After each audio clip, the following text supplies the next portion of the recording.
मैंने ऐसा क्या ही कर दिया कि मैं अब तक ये सजा भुगत रहा हूँ। यूकी जो रिस्पॉन्ड राइटर ने बताया कि जब उसको बिग बॉस से एविक्ट किया गया था तो 2 दिन तक होटल में रखा गया था एंड उस टाइम पर यूकी जो रिस्पॉन्ड राइटर के मन में सुसाइड करने का भी थॉट आ गया था। इसके बारे में यूकी जो रिस्पॉन्ड राइटर ने क्या कहा देखिए। इतना ही नहीं, आप लोगों को याद होगा एक ईशा वाला टास्क हुआ था यूट्यूब वर्सेस सेलिब्रिटी में, जिस टास्क को मैं जीत गया था एंड उस टास्क को जीतने के बाद ना बिग बॉस ने मेरे से उठक बैठक लगवाए थे उस शो के अंदर। वो प्रोमो में डाला गया था बट वो एपिसोड में या लाइव में कभी एयर हुआ ही नहीं, बट वो क्लिप कहीं ना कहीं किसी के पास है एंड उस घर के अंदर मुझसे सॉरी बुलवाया गया ईशा को, क्योंकि मैं वो टास्क जीत गया था। मेरे से उठक बैठक लगाए गए एंड हर उठक बैठक पे मेरे को ईशा को ये बोलना था कि ईशा सॉरी, मैं आज के बाद आपको ये सारी चीजें नहीं बोलूंगा। ईशा सॉरी, मैं आपको आज के बाद ये चीज नहीं बोलूंगा। मेरे से उठक बैठक करवाई गई, मुझसे वॉक ऑफ शेम करवाया गया, मुझे हर बारी ताना मारा गया बिग बॉस की तरफ से। इतना जलील करना शायद बिग बॉस के लिए कम नहीं था। आपको याद होगा दिवाली वाले दिन सब लोगों की वीडियो स्टार्टिंग से एंड तक दिखा दी गई थी एंड मुझे अपनी मम्मी की, मुझे अपने घर वालों की शक्ल देखने के लिए इतना तरसाया गया। एंड तक मुझे बोला नाच, मैं नाचा, मुझे बोला ये कर, मैं करा।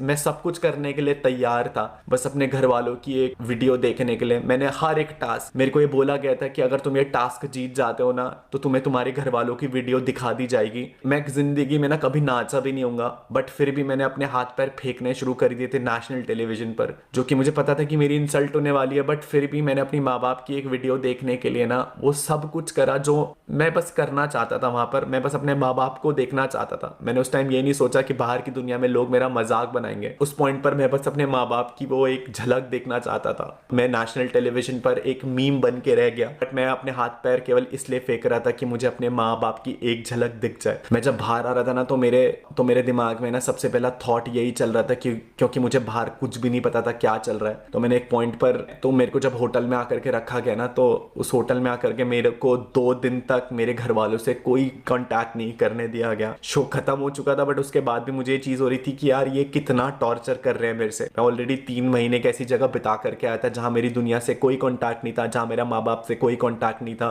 बट इन्होंने 2 दिन तक मेरे को मेरी फैमिली से दूर रखा। ना ही इन्होंने मेरे को मेरी फैमिली से कोई कनेक्ट करने दिया, ना ही मुझे मेरा फोन दिया। मैं जब उस 2 दिन उस होटल में था ना तो कहीं ना कहीं मेरे दिमाग में एक सुसाइड का थॉट भी आया कि मैंने ऐसा क्या ही कर दिया कि मैं अब तक ये सजा भुगत रहा हूँ। भगवान जी ने शायद थोड़ी सद्बुद्धि दी है, मैंने कोई गलत डिसीजन नहीं उठाया उस होटल के अंदर। जब आप पूरी दुनिया से कट ऑफ रहते हैं ना इतने लंबे टाइम पीरियड के बाद, है ना, बाहर भी आ जाते हो, उसके बाद भी इन्होंने मेरे को मेरी फैमिली से मिलने नहीं दिया। जो कभी ये वो सच्चाई थी जो कभी बिग बॉस ने दुनिया के सामने रखी नहीं थी। इसके बाद मुझे मौका मिला इंटरव्यूज देने का। उन इंटरव्यूज में मैंने अपनी पूरी सच्चाई रखी एंड उन इंटरव्यूज के बाद दुनिया ने उन इंटरव्यूज के बाद इंटरनेट पे जो सपोर्ट आया, पूरी जनता ने जो सपोर्ट, जो इज्जत दिखाया। ट्विटर पर अनुराग डोभाल अर्नड रिस्पेक्ट, ट्विटर पर अनुराग डोभाल वन आवर हार्ट्स, अनुराग डोभाल ने भारत की जनता का दिल जीत लिया। 8 ट्रेंड हुए हैं जिस दिन मेरा इविक्शन हुआ है। मैं बता भी नहीं सकता था कि इतना सब कुछ झेलने के बाद इतना प्यार देखना जनता का was totally a different feeling for me.